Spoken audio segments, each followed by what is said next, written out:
আমরা তার তীব্র নিন্দা জানাই এবং আমরা চাই অবিলম্বে কাপুরুষদেরকে খুঁজে বের করে শাস্তির আওতায় আনা হবে।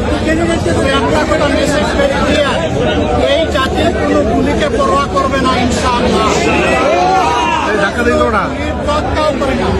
কেউ যদি আবার নতুন করে ফ্যাসিজম বা সন্ত্রাসের রাজত্ব বাংলাদেশে কায়েম করতে চান, তাহলে খুব দেরি হবে না, যথাযথ জবাব পেয়ে যাবে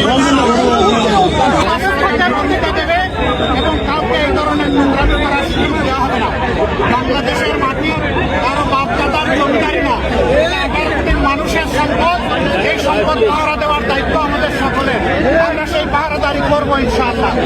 আমরা এই সমস্ত হত্যা চেষ্টা যারা চালিয়েছে তাদেরকে অবিলম্বে খুঁজে বের করে শাস্তির আওতায় আনার জন্য সরকারের প্রতি আহ্বান জানাচ্ছি।